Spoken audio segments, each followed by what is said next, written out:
አሁን ወደ አንድ ጥያቄ ልመጣ ነው። ሰይፉ ሾው ኦን ኢቢኤስ ላይ አንድ ነገር ሰይፉ ተናግሮ ነበረ። ከአሜሪካው ኤቢሲ ስቱዲዮ ሰዎች ኮንታክት አድርገው ነበር። እኔ ከምለው አንተ ሙሉን ነገረን። ምንድነው የተፈጠረው? ትራምፕ ታሪ መጀመሪያ ሲመረጥ ኮንታክት አደረጉኝና እኔ ከከተማ ውጭ ነበርኩ እንዳጋጣሚ።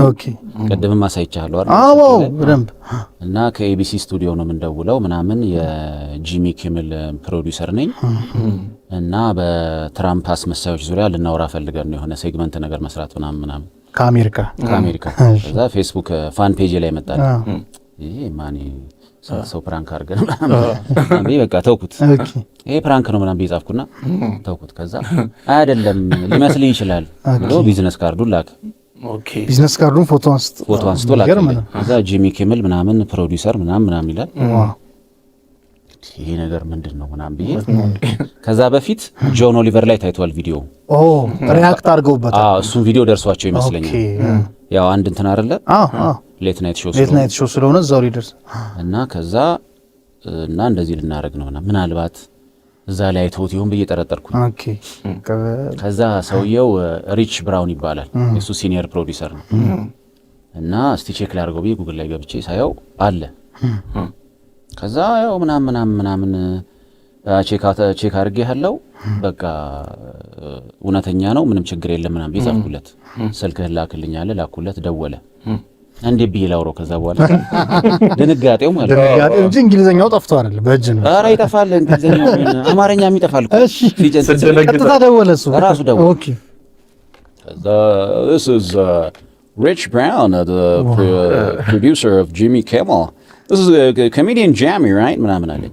yes ምናምን was watching one of your videos and we're thinking of making a segment on Trump impersonators around the globe. And what fascinated me about your impression is you do a lot of the Trump impersonators when they do the impression they do it in their own language. So but you do the English one. That's very good. I have a couple of questions I want to ask you. እንዴት ላውራው? ያወራሁት በሁሉም በኢትዮጵያ ቋንቋ ነው። በ88 ደንብር ያለው እሺ ምናምን ኦኬ አልኩት። በቃ እንዴ ደግሞ ስደነግጥ ቲፒካል አክሰንት ነው የሚወጣው። ዋናው yes ነው ምናምን ነው እና ኦኬ yes ምናምን ነው። So how do the Ethiopian people see the American president Donald Trump? Okay, we don't like him.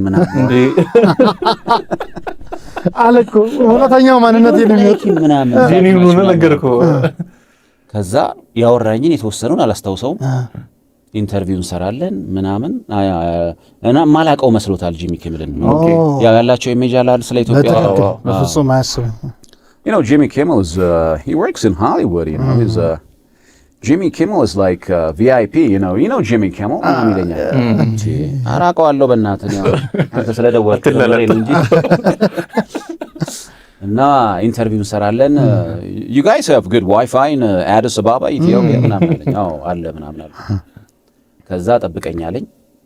ከዛ ከሆነ ጊዜ በኋላ ከሳምንት በኋላ ጻፍኩለት። 2 ሳምንት ጠብቀኝ አለ። አሁን ለጊዜው ትንሽ እንትን ልንለው ነው ሆልድ ልናደርገው ራሴ ያሳውቃለሁ ብሎ ከዛ በኋላ ቀረ። አሁን ታሬም አምርሯል ነገሮች። ከዛ በኋላ አልተገናኘንም። ፌስቡክ ላይ አንዳንዴ ጽፍለታለሁ ያው ጓደኛም ነው ስለሆነ እሱ ግን እንትን አይልም አይመልስም ብዙ ጊዜ።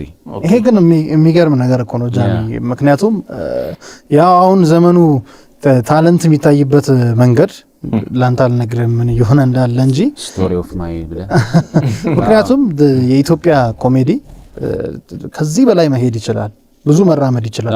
ለዛ ደግሞ ትልቁ ጉዳይን የሚጫወተው ቋንቋ ነው ብዬ አስባለሁ። ሶ